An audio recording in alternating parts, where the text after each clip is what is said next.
Welcome to the Raven Space on YouTube. My name is Jason, and this is Raven Space Daily, where we talk about Baltimore Ravens news every single weekday. Thank you guys so much for joining me, and today is going to be the first regular season game review recap, where we talk about Baltimore Ravens when they demolished the Cincinnati Bengals. Super excited about this. Please subscribe to the Raven Space on YouTube if you're not yet subscribed for the best Baltimore Ravens content on the internet. Also, a special shout out to our Patreon subscribers because without you guys, none of this is possible. If you guys want to help us out and become a Patreon supporter, please go to the comments below.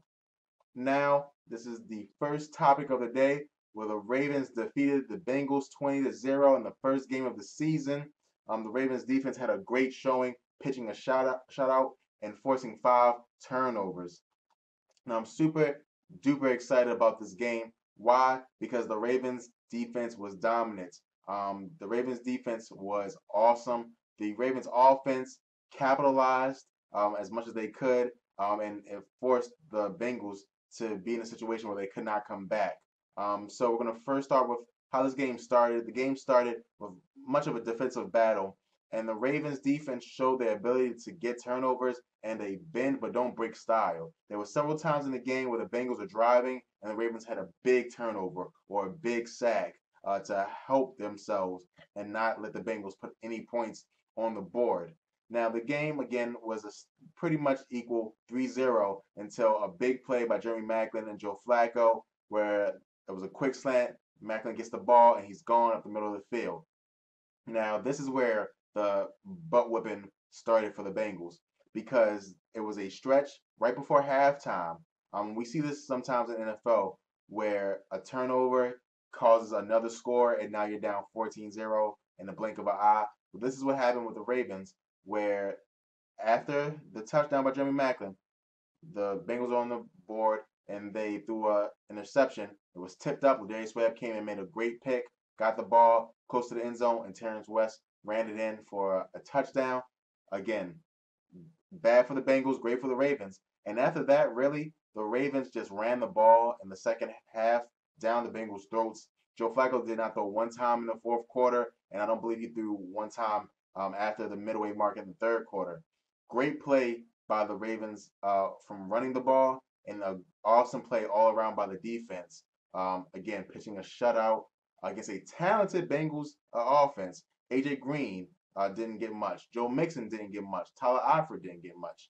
It was a great, great day for the Ravens. If you're a Ravens fan, congratulations. Like me, we played well and super excited to see what the future holds for this team. But we're going to go into the winners and losers of this game. We're only going to talk about the Ravens winners and losers because I don't care about the Bengals. But for this game, the biggest winner was Terrell Suggs. And Terrell Suggs showed that he still has it. He still has that ability to make big plays. And it's an awesome thing because it gives younger players like Zadarius, who did leave the game with an injury, like Judon, like Tyus and Tim Williams, a chance to, get acclimated to the NFL game. Because what's going to happen, which always happens, is that a veteran player slows down a little bit, especially in that physical position. Slows down a little bit toward the end of the season, but hopefully the rookies can step up their game because Terrell Suggs is on fire. Terrell Suggs had 3 sacks and a forced fumble. Could have had a fourth sack, but it didn't happen. And again, Terrell Suggs is slowly etching his name in the NFL Hall of Fame books.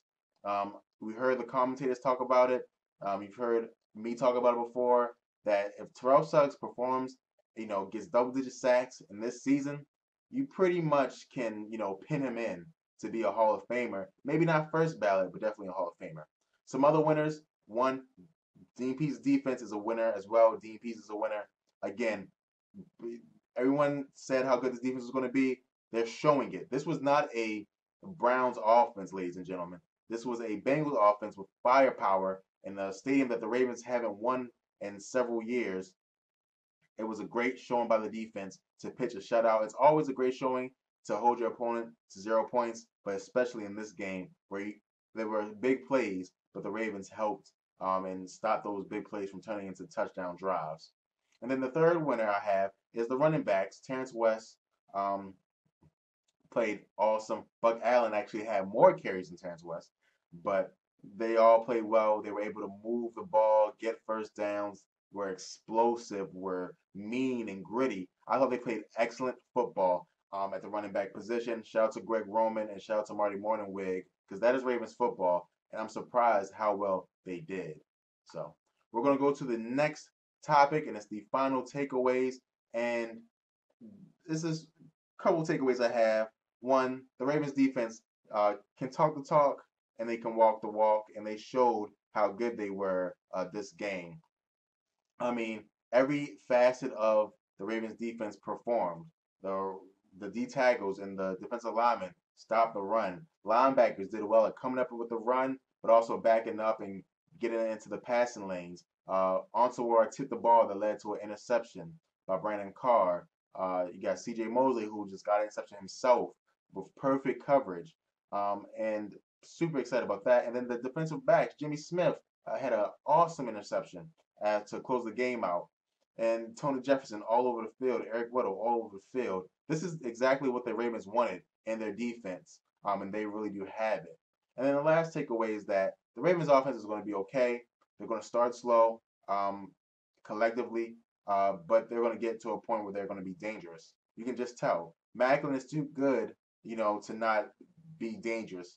You have Wallace, who's too good not to be dangerous. You have the running game that is, though it was effective, in this league, it's hard to run and win the game, especially against teams like the Steelers and the Patriots, unless you're up like we were in this game. But I do think that we'll get better. We'll progressively improve, and then we'll get that big throw involved, and then it'd be over. It'd be very similar to the Gary Kubiak offense the Ravens had when he was our offensive coordinator. That's why I really think that we're going with this team. So super excited about that. Awesome game. Those are my two takeaways.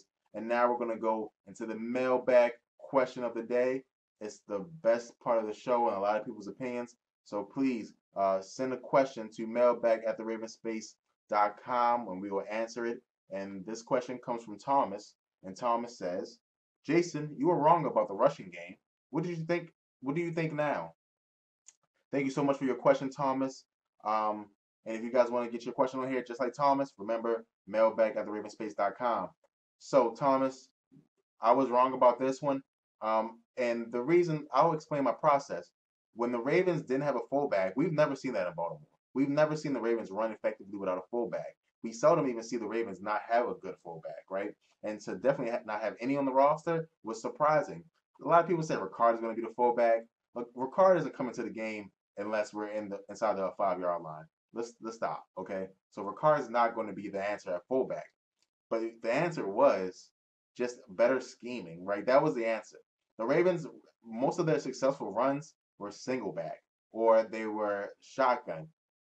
It was awesome to see the scheming from Greg Roman to get the running backs in position, to get tight ends as effective blockers down the field. Awesome run scheming. It was not Ricard. There's no fullback in this offense, really. It's strictly just running the ball from single back or shotgun, letting Joe Flacco's arm be a deterrent for putting 8 men in the box, and just moving the offensive line, moving the defensive line just enough to find that crease and the running back can hit it. So I was wrong in that sense. I do think that the running game will be a big part of the offense after seeing this first game, and I'm happy about that because it's better for Joe Flacco. It's going to regulate the tempo of the team. And in the past, we would have seen the Cincinnati Bengals make a comeback, right? Because we were trying to throw the ball, we got 2 incompletions, and we're going to take off a minute and a half off the clock, right? But now in this offense, when you can run the ball effectively, you take 8 minutes, 7 minutes, 6 minutes off the clock, and it makes it hard for a team like the Bengals to come back. So I was wrong. The running game is going to be a big part. The single back offense is looking good from Greg Roman, and I'm super excited to see how it progresses in the future. Thank you so much for watching. This has been Raven Space Daily for today. We'll be back tomorrow on Tuesday. So please, please, please come back and watch with us as well. Please subscribe to Raven Space on YouTube if you're not yet subscribed. Also, a special shout out to our Patreon subscribers once again. And if you guys want to be a Patreon subscriber, please check the description below for the link and you guys can check it out. And then also, if you want to support us by buying a t-shirt, go to the Ravens t-shirt store where we got cool t-shirts like this. So thank you guys so much and go Ravens.